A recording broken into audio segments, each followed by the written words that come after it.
Hi everyone, I am Jagriti and welcome to another lesson of Heyday English.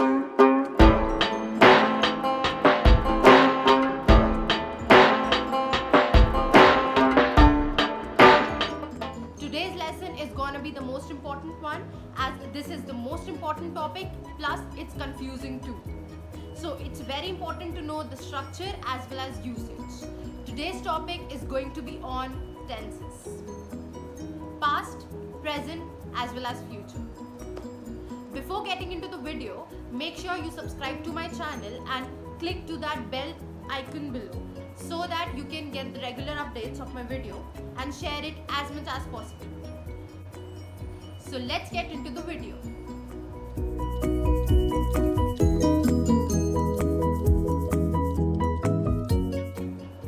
The first thing I am going to talk about is what do you mean by a tense? Tense का मतलब क्या होता है? Tense हमें action का time बताता है. It tells about the time when the action is taking place.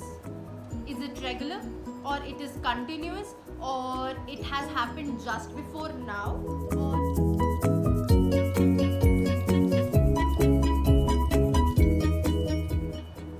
The first tense I am going to talk about is simple present tense.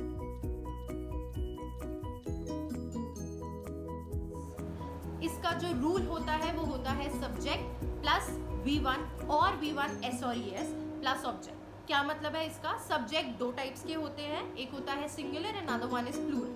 जो सिंगुलर सब्जेक्ट है हम उसके साथ लगाते हैं V1 प्लस S और ES.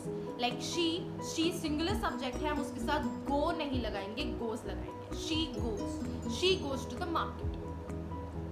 Another one is plural. Plural के साथ हम V1 हमेशा यूज करते हैं. They go to the market, not they goes to the market. It's totally wrong. However, we have exceptions here. One is I, another one is you. I is a singular subject. Singular सिर्फ मैं अपने लिए use करूंगी, मैं.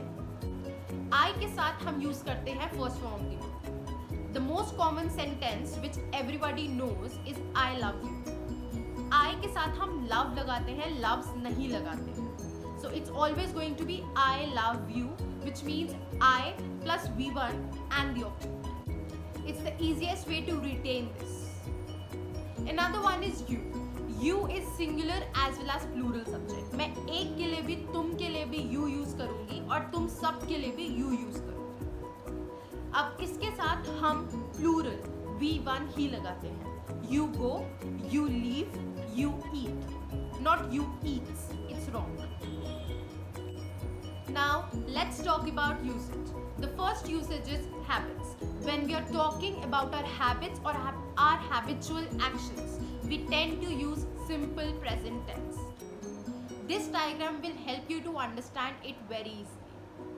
जो चीज past में भी हो रही थी, प्रेजेंट में भी हो रही है और फ्यूचर में भी होती रहेगी, वो चीज में हम सिंपल प्रेजेंट यूज करते हैं. I wake up at 5 in the morning. मैं सुबह 5 बजे उठती हूँ. मैं कल भी उठती थी, आज भी उठती हूँ और मैं कल भी उठूँगी. ये मेरी रूटीन एक्टिविटी है प्लस मेरा हैबिचुअल एक्शन. मैं इस केस में सिंपल प्रेजेंट यूज करती हूँ. The second usage is general truths. General truth का क्या मतलब है? जो हर किसी के लिए सच है, आपके लिए भी, मेरे लिए भी, कोई अगर यूएस में है उसके लिए भी, कोई अगर इंडिया में है उसके लिए भी, कहीं भी, हर जगह ऑन द प्लैनेट अर्थ ये सच है. The sun rises in the east. The earth revolves around the sun.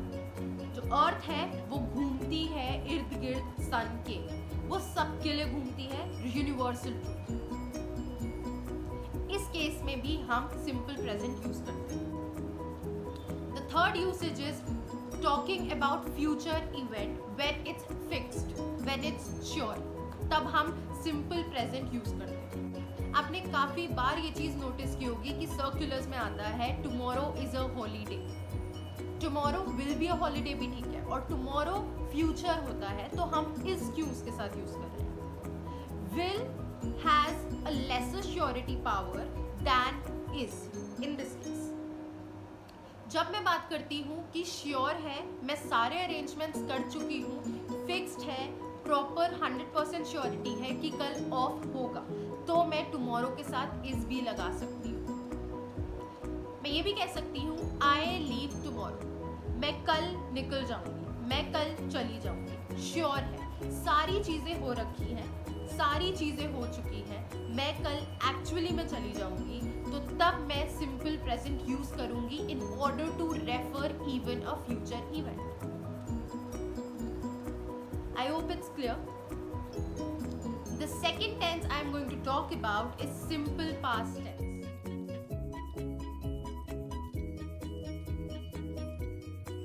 Simple past tense is used when we are talking about an action which has happened just before now, जो अभी से पहले हुआ है एक specific point of time.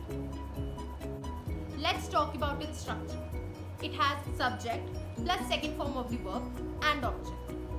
This is the only case when we are going to use second form of the verb. That is only in simple past tense. Let's talk about the usage of simple past tense. Past में action अगर एक point of time पे हुआ होता है तब हम simple past tense लगाते हैं। I slept early yesterday. मैं कल जल्दी सो गई थी। Past कल रात की बात कर रही हूँ और एक point of time में ये action हुआ। Hope it's clear and makes sense for all of you. If it does, let me know in the comment box below. Follow me on Instagram, Heyday English, and subscribe to my channel, Heyday English by Jagrati on YouTube. Bye for now. See you in another video. Bye.